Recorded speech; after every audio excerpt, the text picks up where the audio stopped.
Hello, in this video I am going to explain about basics of Hall effect measurements. Look at the content of this video: objective, basic principle, definition, experimental setup, theory of Hall effect measurements, applications, precautions and conclusion.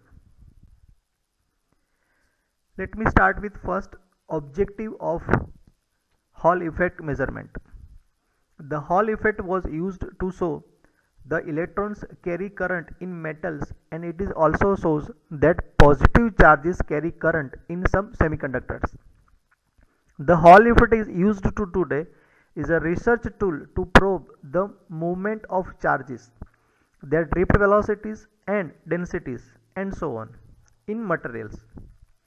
Investigating electrical conduction mechanism in doped material with the Hall effect. Also we can determine carrier type, whether it is N type or P type. Also doping density using the Hall effect. Basic principles of the Hall effect measurement. The basic physical principle underlying the Hall effect is the Lorentz force. When an electron moves along a direction perpendicular to an applied magnetic field, it experiences a force acting normal to both directions and moves in response to this force and the force effected by the internal electric field. The Lorentz force is given by F equal to Q into E cross B. The Hall effect occurs in electrically conductive materials located in a magnetic field B. This effect is attributed to the Lorentz force, which deflects the charge carriers, producing an electric current through a material sample perpendicularly with respect to the magnetic field and the current's direction. Charge separations result in an electric field which is perpendicular to the current's direction and compensates the Lorentz force, while generating a Hall voltage between the sample's edges. The Hall voltage sign changes depending on whether the same current I is borne by positive or negative charge carriers. Its value depends on the charge carrier density. The Hall effect is consequently an important means of determining the mechanism of charge transport in conductive materials and used often to study doped semiconductors. Look at the definition of this Hall effect measurement.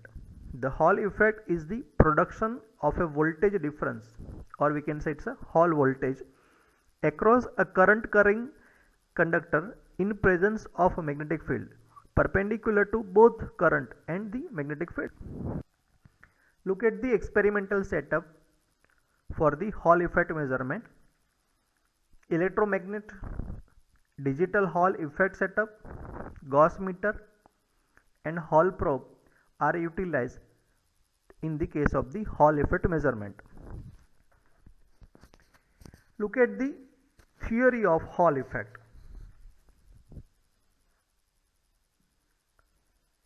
Hall effect is used to measure doping density magnetic field across sample creates a force on the flowing charges, forces both electrons and holes in the directions of the force, causing charges to build up, creating magnetic field.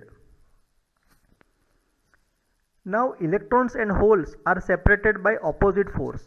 This produces an electric field which depends upon the cross product of magnetic intensity and current density, which is given by the equation EH equal to RH into J cross H, where RH is the Hall coefficient and J is the current density and capital H is the magnetic intensity.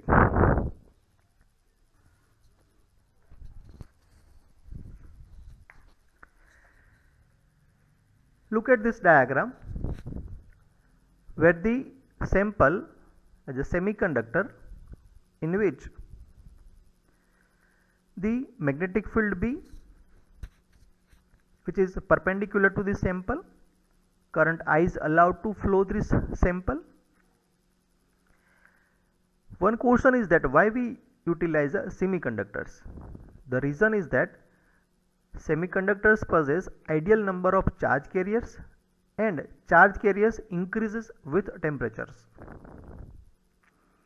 According to the Lorentz force F equal to Q into E plus V cross B, the Hall voltage for the simple conductors is given by Vh equal to minus Ib upon Ned or Rh into I into B upon D, where eta is the carrier density and D is the conductor length.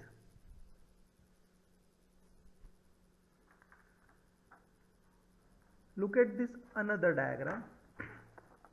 The Hall effect is illustrated in this figure for a bar shaped sample in which charge is carried by electrons.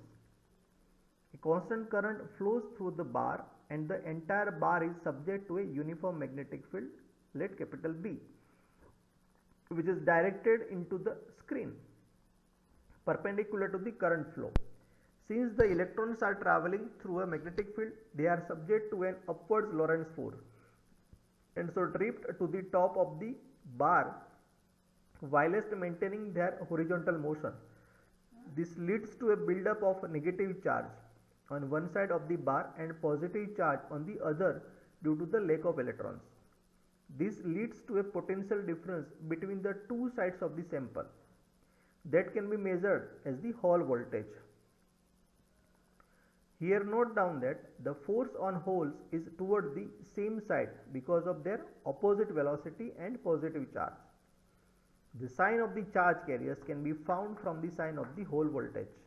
Hall measurements includes overall effects of both majority as well as minority charge carriers. Look at this diagram. This is the schematic of right hand rule of positive charge moving in the magnetic field. Between the two pole, north pole and south pole of a magnet, if we keep our right hand, then thumb pointing in the direction of the velocity, fingers in magnetic field direction. Then palm direction is direction of a force on the charge.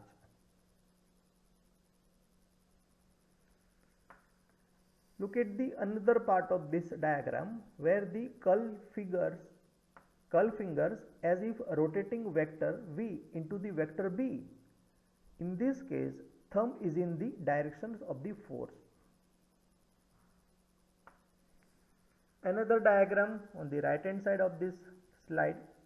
Generation of forces and fields caused by the Hall effect and effect of magnetic field on the movement of the holes.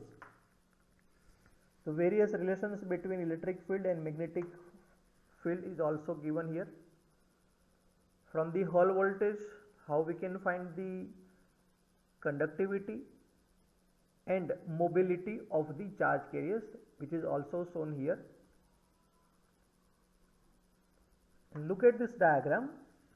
In the Z axis magnetic field is there, in Y axis electric field is there, and in X directions the motions of the force is there.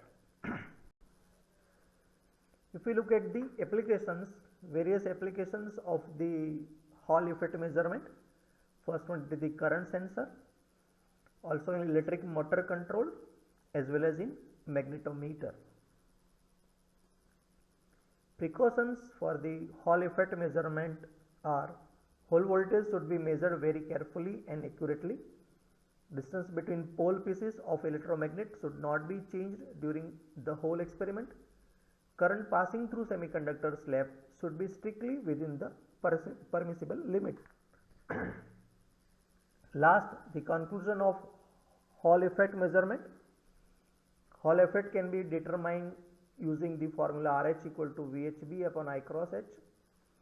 Hall effect can be used to determine the signs of current carrier in metals and semiconductors. The graph between the Hall voltage and current and between Hall voltage and magnetic field confirms their linear relationship. This point has important meaning as Hall voltage can be effectively used to determine current or magnetic field when other is unknown. Thank you very much.